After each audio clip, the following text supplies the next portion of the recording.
জগৎবল্লভপুরে বড়সড় জালিয়াতি চক্র। নামী কোম্পানির প্রোডাক্ট নকল করে চলত ব্যবসা। পেস্তে দিল পুলিশ। ল্যাকমি কোম্পানিকে নকল করতে গিয়ে মাথায় হাত ব্যবসায়। ঘটনাটি হাওড়ার জগৎবল্লভপুর ইছানগরী পেন ফ্যাক্টরি এলাকায়। স্থানীয় সূত্রে জানা গিয়েছে, ইছানগরী পেন ফ্যাক্টরি এলাকার এক বাসিন্দা গত 15 বছর ধরে মহিলাদের নিত্যদিনের ব্যবহৃত কসমেটিক যেমন কাজল, লিপস্টিক, ফাউন্ডেশন থেকে শুরু করে ল্যাকমি কোম্পানির যাবতীয় কসমেটিকের মতোই হুবহু একই কসমেটিক তৈরি হয়ে আসছে। এই ঘটনার ভিত্তিতে ল্যাকমি কোম্পানির পক্ষ থেকে হাইকোর্টে কোম্পানি নামে অভিযোগ দায়ের করা হয় এবং সেই অভিযোগের ভিত্তিতে মঙ্গলবার সন্ধ্যা 7টা নাগাদ হাইকোর্টের নির্দেশে বিশাল পুলিশ বাহিনী গিয়ে ওই কোম্পানির গোডাউনে তল্লাশি চালায়। দীর্ঘক্ষণ তল্লাশির পর প্রায় 10 বস্তা নকল কসমেটিক বাজেয়াপ্ত করা হয়। এছাড়াও এদিন ওই দোকানের সামনে একটি নোটিশ দিয়ে যাওয়া হয়। এই ঘটনায় এলাকায় ব্যাপক চাঞ্চল্য ছড়িয়ে পড়ে। ঘটনার পর থেকে নকল ওই কোম্পানির মালিক পলাতক।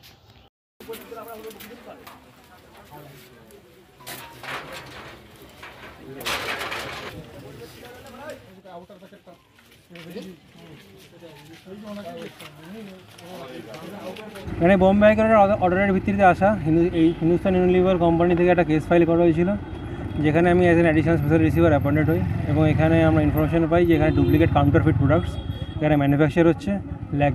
ল্যাকমের প্রোডাক্টস বেসিক্যালি ল্যাকমে কসমেটিক্সের মধ্যে পড়ে। তো এখানে আমরা অলরেডি 10 বস্তার মতন রিকভার করেছি, যেটা আমরা কোর্টে আগামী দিনে প্রডিউস করবো।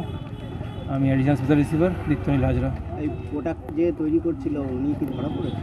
না, উনি আমাদের সামনে আসেনি, অ্যাবসকন্ডিং আছে। ইনফরমেশন অনুযায়ী শাহিদুল রহমান বলে একজন ব্যক্তি এইটার সাথে যুক্ত। ওনার প্রিমাইসেস থেকেই পাওয়া গেছে জিনিসগুলো। ওই কারখানাটা কি কোনো সিল হচ্ছে? কারখানা সিল হচ্ছে না, আমরা রিকভার করে আইটেমগুলো সিজ করেছি। আমি সিজ করেছি আইটেমগুলো। পরবর্তী শুনানি তারা আসতে পারে, যদি কিছু তাদের বলার থেকে আসতে পারে, নাহলে বাকি কোর্ট আদেশ দিলে যে সেইভাবে কাজ হবে। আমি Diptanil Hazra, additional special receiver, Bombay high court. এই যে ঈশানগরী যে পেন ফ্যাক্টরি আছে, আসাদ রহমানের যা ফ্যাক্টরি, ওনার একটা ছেলে খোকন বলে নাম, উনি ল্যাকমি যে কোম্পানি আছে সেই কোম্পানির সাথে ফ্রড করেছে, চিটিং করেছে, করে গরিব মানুষের ঘরে মাল সামান নুকিয়ে এনে মাল পেয়েছে, বস্তা বস্তা গাড়িতে মাল পেয়েছে। হ্যাঁ, উনি এরকম ফ্রড করেছে, করে এখন নুক্কে বেড়াচ্ছে এবং ওরাই পাড়ার একটা বিচারক।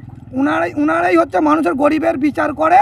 এখন ওর বিচার আমরা যথেষ্ট চাই, ওর বিচার যেন আইন আদালত থেকে যেন হয়, আমাদের এইটাই হচ্ছে বক্তব্য। ওখান থেকে কি মাল উদ্ধার হয়েছে? হ্যাঁ, ওখান থেকে কম করে হলো 5 থেকে 8 বস্তা মাল ল্যাকমি উদ্ধার হয়েছে। আমাদের কাছে ফটো আছে, ক্যামেরা আছে। ওখানে কি মাল তৈরি হতো? ইনশাল্লাহ এই যে ফ্যাক্টরি আছে, এই ফ্যাক্টরি থেকে মাল তৈরি হতো। এখনও উপস্থিত পাবে, যদি খোঁজা যায় এখনও পাবে। কারখানাটা কি সিল করেছে? কারখানাটা সিল করে দিয়ে পেইলে গেছে। আগামীকাল কি হবে দেখা যাক। আপনার নাম? আমার নাম হচ্ছে শেখ নজরুল আলী। এই জায়গাটার নাম? এই জায়গাটার নাম হচ্ছে ঈশানগরী 5 ফিট তালা। আমি থাকি গোয়ালপুতাতে।